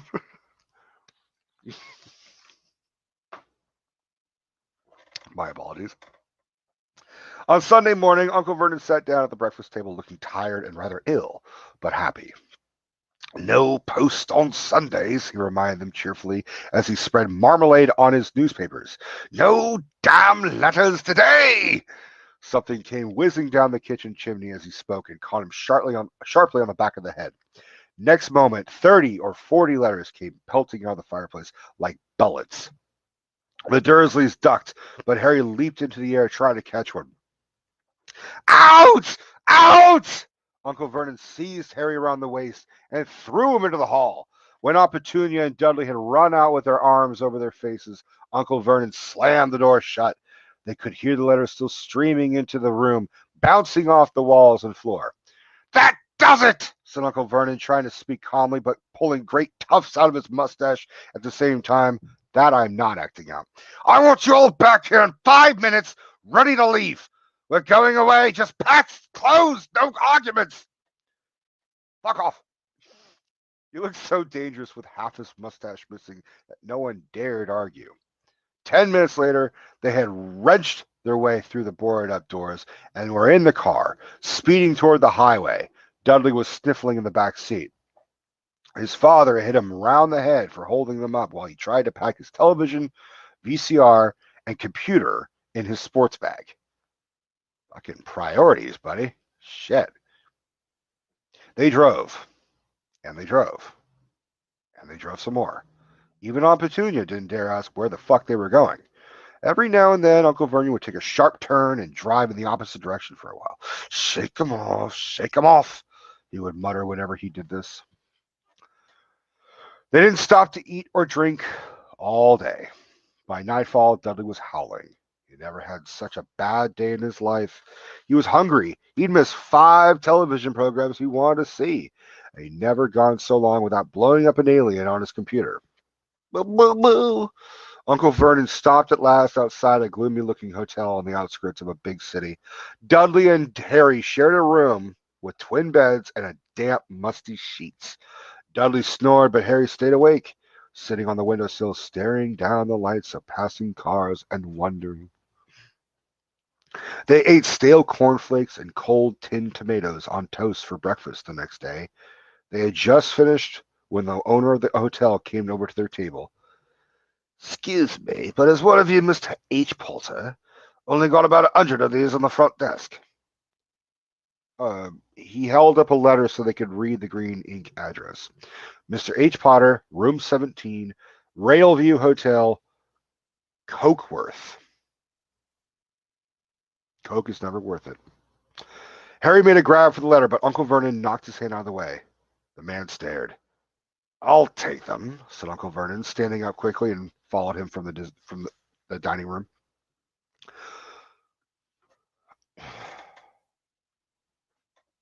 That one is? Oh, you mean Coca-Cola? Not what I was talking about, buddy.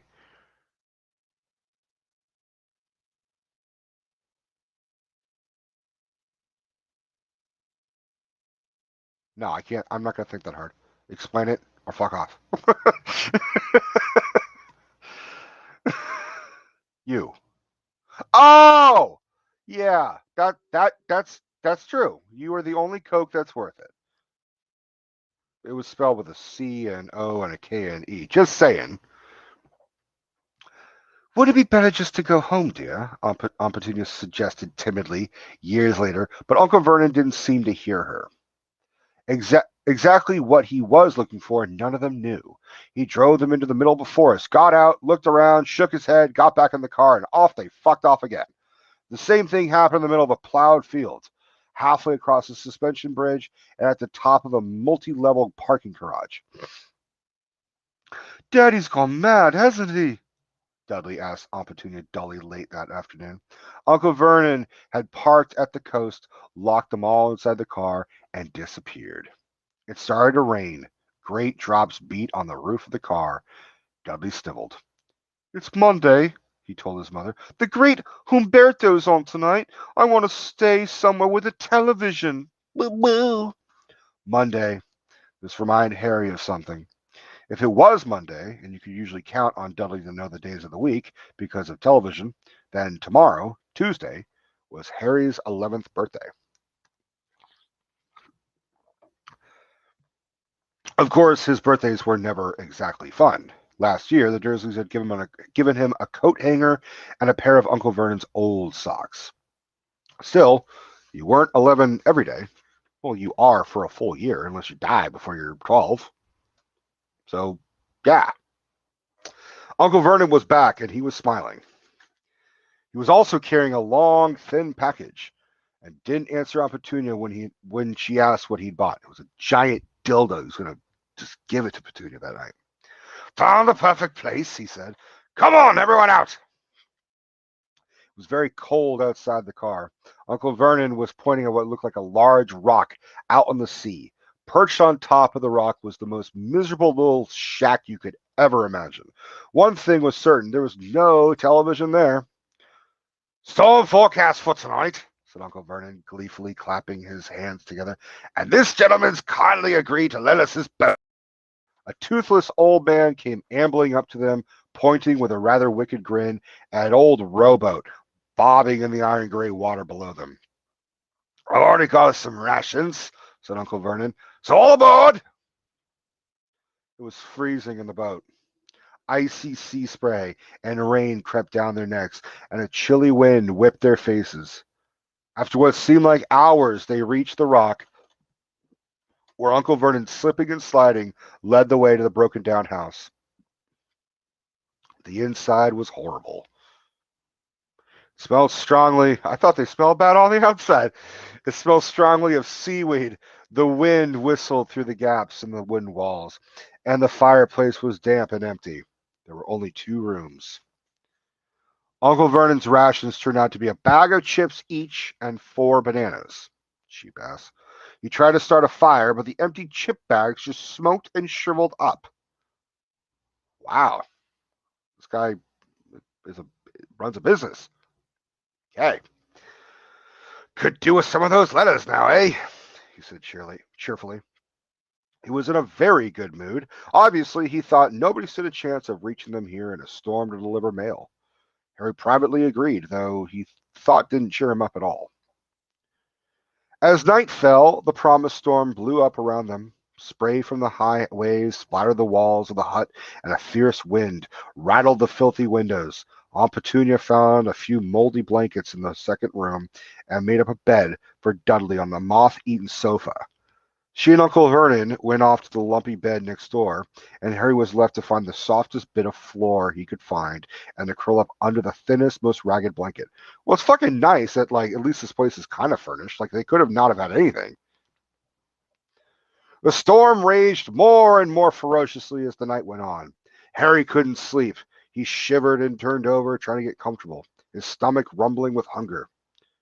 Dudley's snores were drowned by the low rolls of thunder that started near midnight.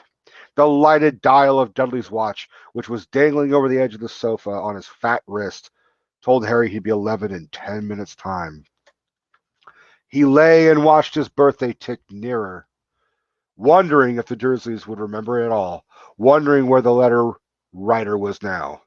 5 minutes to go, Harry heard something creak outside. He hoped the roof wasn't going to fall in, although he might be warmer if it did. 4 minutes to go. Maybe the house in Privet Drive would be so full of letters when they got back he'd be able to steal one somehow. 3 minutes to go. Was that the sea slapping hard on the rock like that? And 2 minutes to go. What was that funny crunching noise? Was the rock crumbling into the sea? 1 minute to go, and he'd be 11. 30 seconds. 20. 10. 9. Maybe he'd wake Dudley up just to annoy him. 3, 2, 1. Boom! The whole shack shivered, and Harry sat bolt upright, staring at the door.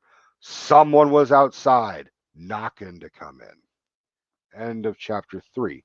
So I've got 20 minutes left. Let me see how many pages that is. That's a lot of pages. That's a lot of pages. It's 20 pages. I don't think I could do it unless I really just read through. So, yeah, let's stop for today. Where the fuck's my fucking bookmark? I had a bookmark. What the fuck happened to it? Whatever. All right. CJ, you want to fucking jump on, or are you awake?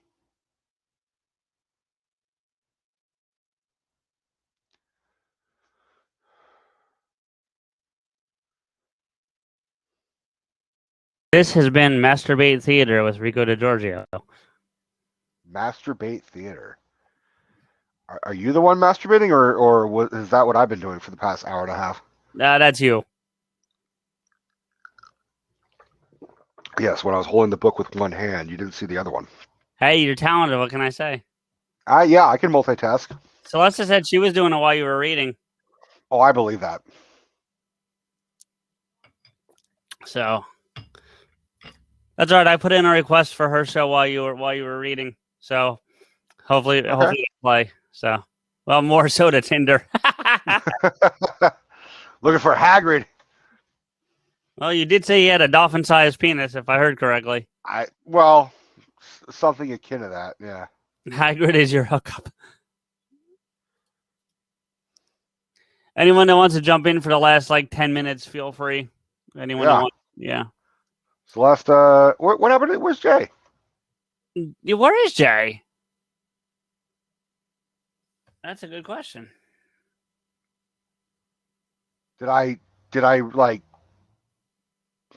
bore them to death? Probably.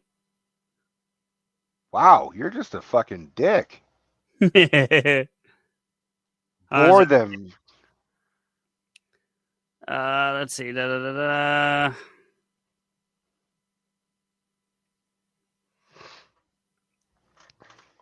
me see if she DM'd me. She didn't message me. I just sent her one asking where she was at. That's strange. That is strange. I wonder how I didn't even notice that she left the room. Did anyone notice when Jay left?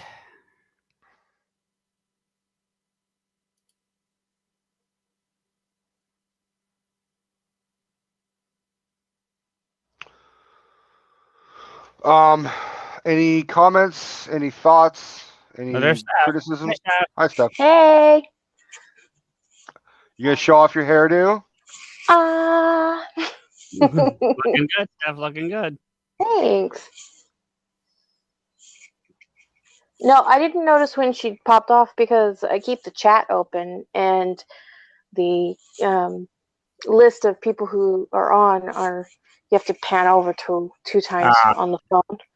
It's not like everything's listed the same. Yeah. Hold on.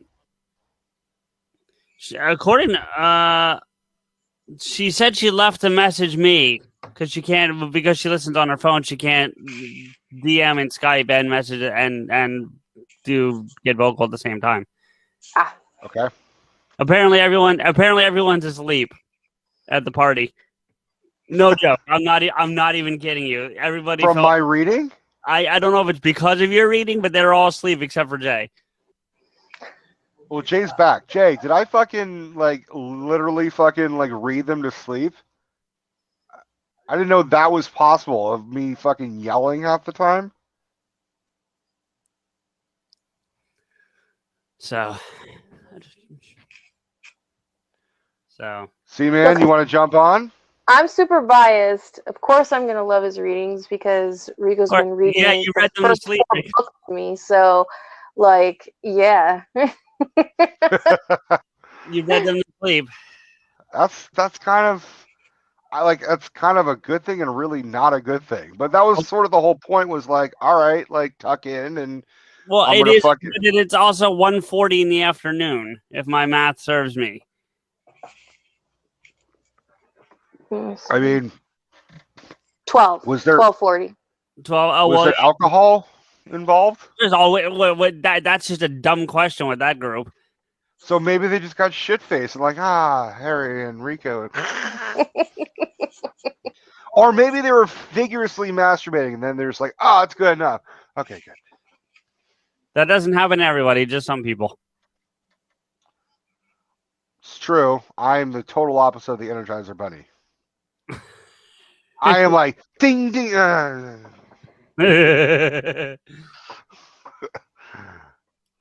So, anyway.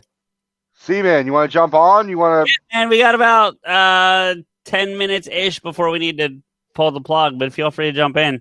Enrico, why don't you here? I think I can do it actually. Yeah, there we go.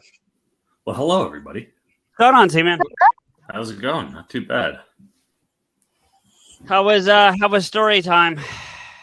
Story time is great. I gotta give Rico a lot of credit. That I don't think I could swing into that many different voices trying to read something. No, that's true. I gotta give Rico credit for that one. He definitely knows what he's doing there. You know, I find it as you haven't gotten to the other characters, but I find it especially impressive when he switches between like Harry, Ron, and Hermione when they're all talking to each other. It's like line, different voice. It's like, what? I can barely just read my voice. Like, just remembering like which voice is which when you're going to that many voices. Like, Rico, I don't know if you saw it, but when you were doing Angry Uncle Vernon, it sounded like your Two-Face. No joke. Like, I'm not even making fun of you. Like, it really did. Oh, no, it's not meant as a joke. It's not meant like a joke. It's just a thing. Which, by the way, Seaman, did you get a chance to listen to the play? Because we have not spoken to you since. no, I have not. I had a wicked crazy week at work this week. Dude, we all get it. No worries. But it's definitely on the to-do list. Hopefully, my upcoming off days.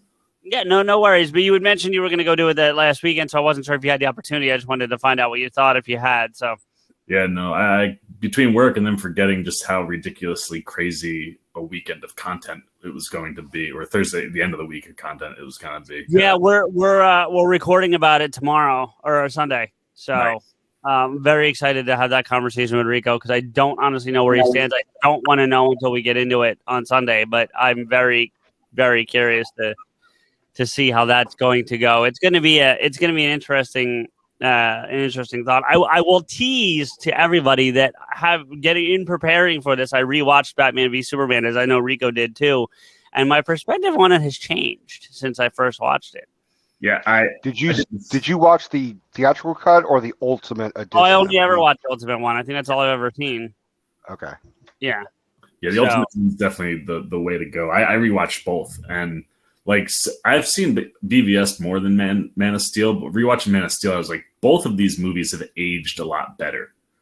Enrico will tell you this. I mean, obviously you're new to the fan base and hanging out with us, but Enrico will tell you, I've always defended Man of Steel. I've been a big fan of Man of Steel since the first day I saw it. Like that one, I've been on board with. Batman v Superman, I was kind of like, meh. and you know, it's like you said, it's kind of it may be a bad analogy, but it's like a fine wine. It's aged well, you know, so it's actually gotten better as time has gone on. And I'm the same way. I enjoyed both movies when they came out. I'm a huge Snyder fan. But like even from the amount I remember enjoying versus like the amount of like you can recognize some of the issues in the movies, like rewatching them just recently, I was like, nah, they're pretty solid. I'm a big Snyder fan though. So yeah, I mean I'm more than Rico because like I'm a huge fan of Watchmen. Rico is not a fan of that either.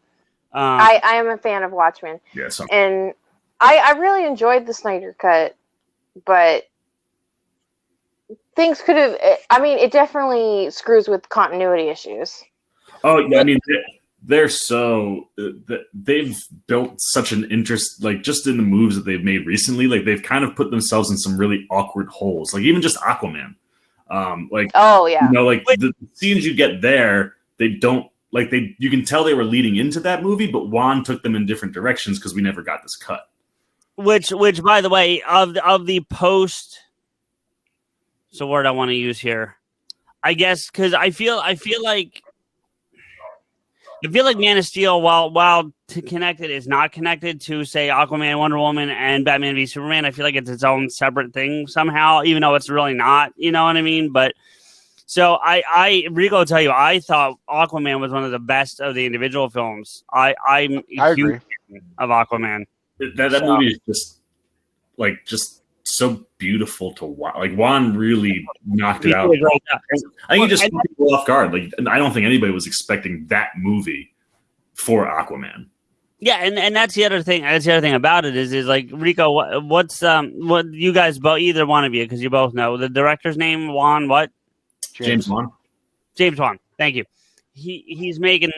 Rico was telling me he's making a horror movie about the trench. And Rico will tell you, I'd be the first to tell you, I don't like horror films. I am not a horror film person. I will watch that fucking movie because I'm very interested to see what that's going to look like. Well, so, you know. That's the other thing with Aquaman, just in and of itself. Like, the trench sequence is the most James Wan thing in that movie. Like, that guy is a master in the horror realm. So I'm, fascinated to see what he can do with that stuff if they ever get to that movie.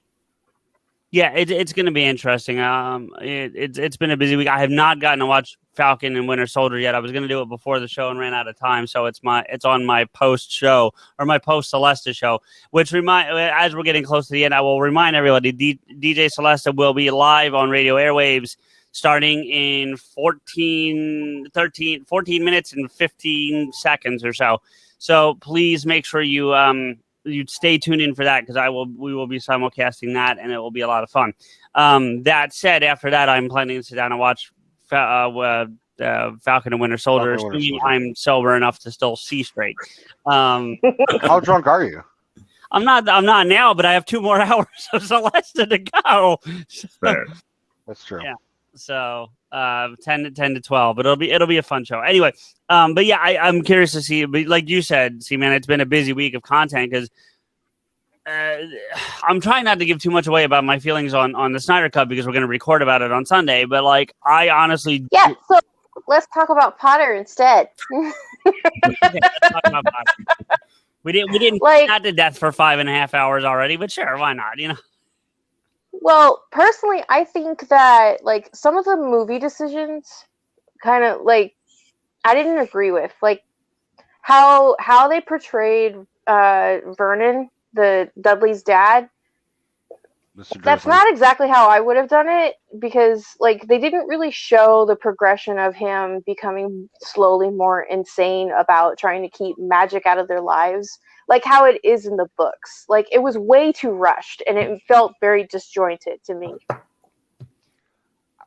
I mean, I felt like they captured, like he definitely got the crazy down, but they did kind of all of a sudden like letters are just in the fucking house and then all of a sudden they're at the shack. Like I get it, but like if this was a show, if this was like a fucking show and like they could do a whole thing of him just fucking going off to like the bridge and be like, nope, fuck this is not gonna work, and then just fucked off to a fucking bridge and the middle of a field and then the shack, maybe.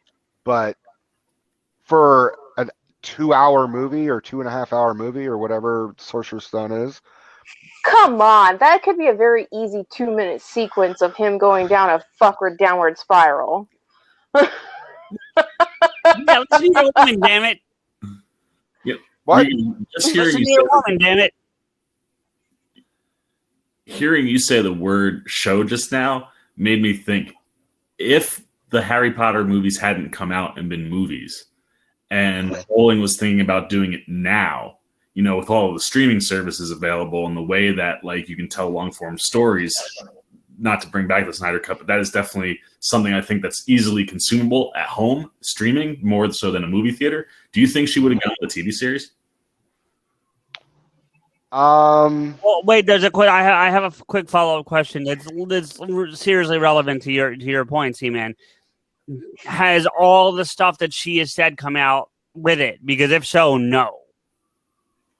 If it's pre everything she has said over the last, that's what, 18 to 24 months, yes, probably.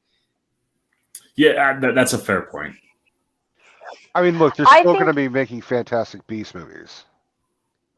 I think it would have been far more successful if they did it as animated or semi-animated, like CGI animated, because, you know, someone's voice can grow and at a slower rate than someone's physical appearance. That's fair. So I would have rather have seen it as some sort of animation, whether it be computer animation, hand-drawn animation, that kind of thing. As a long drawn out series to go, so that each chapter or even half a chapter is like an episode, so that it actually like gets portrayed, because there's so much more depth of character and character development in the books than what any of the movies, even though it is a lot of movies, than what they can even portray, you know, because they have to go at the rate of the kids growing. Yeah, it's fine. I was saying that makes me think of Netflix, because I just saw the trailer for Concrete Cowboy. And Caleb McLaughlin, like, seems like he is so much older than the last time we saw him. And, like, I'm interested to see how they adjust season 4 because of COVID, you know, because they basically lost a year of all these kids' lives. And, like, some of them are hitting that puberty jump where they're jumping so fast. Yep. I mean, isn't that, although it was more planned, isn't that what happened with the one character on Spider-Man Far From Home? Like, it was the same dude, and he was like this little kid, and then puberty plus the blip, and they were like, "Oh, he's perfect. Let's bring him back." Essentially, is what happened. So, yeah, that was the explanation for him being not blipped, right? I think is what it was. Like, right, get blipped. So that was interesting to see in the Harry Potter films, where like we're watching these kids grow up, and it's like, Jesus Christ, Harry, you're getting so fucking old. Like, should be called Harold Potter at this fucking point. But you know what it felt. I mean, look, Rico will tell you, and for those not familiar, I came to the party way late. Like, I didn't watch them till long after they were over. You know, by like a decade, I think. Like, it had been a minute since they had stopped. But even watching through them, because I watched all 8 movies in like a 72-hour window, if not less. Like, I really just binged the whole thing. It still felt, despite how much time would probably be between filming, it still felt it looked natural. To me, it looked natural. I don't feel like it was like, it wasn't like, you know, an example where, like, you know, and I'm making up numbers here, but like in movie 2, they looked like they were, you know, 9 or 10. And then movie 3, they looked like they were 17. Like, it didn't do that kind of like drastic jump. The only big surprising jump for me, like when I was first watching it, like as a kid watching the movies in theaters, in Sorcerer's Stone, Daniel Radcliffe is, you know, he's got a little kind of high squeaky voice, like, you know, Ron, what are you doing, Ron? And then in fucking Chamber of Secrets, when he first says something to Hedwig, he's just like, I can't let you out, Hedwig. I'm like, oh shit, his balls dropped. Oh fuck. I mean, they just like releasing yearly, so it did feel like a natural progression. But like, you know, something like Stranger Things, where you literally just lost a year. Like, if you took a year out of the Harry Potter series in that puberty stage, that jump would have been massively drastic. For sure. Well, I mean, the one guy that I think did make that kind of jump was I mean, he's a secondary character. What the fuck was that name? The dude who was all ugly. Yeah, him. Yeah, he definitely. Yeah, that was definitely a glow up. Like, he fucking went from like looking like just a pathetic chubby boy, just like, oh Neville, like, why are you here, buddy? Like, and then like he grew up and it got a little too overly sexual, and it got overly too sexual with all the characters. Like people were fucking weirdly obsessing over Emma Watson turning 18. Like, they had already sexualized her before she had turned 18. And Daniel Radcliffe had a great response where he was being interviewed about that, where he said, like, how do you feel about being like, sexualized? And he's just like, I mean, I think it's as much of a problem as all of you guys sexualizing Emma Watson when she was like 14. So, Rico, we're the last words, man, because we're down to the seconds here. So, yeah, go ahead, please. Yeah, no, that's it. Letting Seaman luckily when to say something. You give him the last word. I was gonna. You're gonna start seeing the same thing with like Millie Bobby Brown.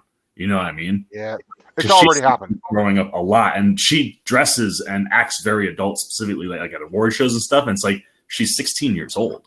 Is she even 16 though? Because like I feel like she's only 15 or something. Like I don't know. Either way, it's not acceptable. Young, you know what I mean? Yeah, I mean they did that shit with Natalie Portman. Kateri says 16 definitively, so I trust Kateri. Like, she's good on her research. I trust her. She says 16. Look, if she's under 18, she may as well be 7. All right. Well, anyway, listen. It's great conversation, but we are wrapping. We're getting to the end of this thing, and I do want to do our normal wrap up. So, Rico, all jokes aside, thank you for an interesting evening. That was definitely different for what we're used to doing here on PodAskew for sure. And I'm sure that everyone's looking forward to your picking this up. Are you starting tomorrow? Or are you going to start next week? That depends. Do you guys want to wait a week just to get ready for it, or should we do it again tomorrow? Because I'm fine with either, but I don't want to fuck it with anybody's schedule. All right. Well, leave your thoughts in the chat. We'll keep talking while that happens.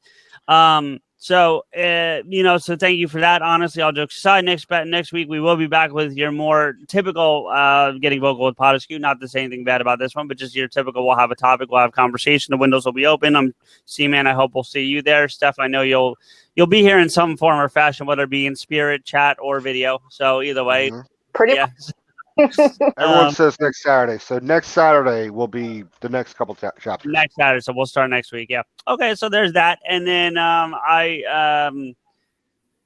trying to think of what else is going on too. Yeah, so catch DJ Celeste coming up in literally minutes on Radio Airwaves. We'll be simulcasting here, so if you want to listen, you can hang out here and hang out with us. We'll have the music on, but we'll have the videos open, the rooms open, so we can talk while we're listening to the songs. So you can feel free to do that. I will be back tomorrow night as DJ Xanthus on Radio Airwaves tomorrow night from 10 to midnight with the return of the Saturday concert series. We're doing a double feature, two female-fronted bands to finish wrapping up the International Women's Month. I can talk really, so I won't tell you what bands, but we're getting two concerts tomorrow night, so that'll be fun. So please make sure you show up for that 10 to midnight. Also on Radio Airwaves at radio-airwaves.co.uk/listen. And then we'll look for new PodAskew on Monday. What are we putting out? What are we releasing Monday? I forget what we recorded last week. The Reds do, motherfucker. The what? Oh yes, our Coming to America 1 and 2 thoughts. So please check out that. That'll be out on Monday. And then I think we're gonna probably title that coming to Africa at that point. Yeah, we haven't actually come up with a title for that. We should talk about that. And then also on the following Monday, as we already hinted, the Snyder cut of Justice League, along with some peripherals, i.e., Batman v Superman and the Joss Whedon version, because after having seen the Snyder cut, what the fuck is really the only words I have. But I'll leave it at that for now. So yeah, I think that's everything. Thank you guys for hanging out with us. Rico, do you want to give? I mean, we don't usually do this here, but you want to give us a last word before we fuck off? Fuck off. Okay.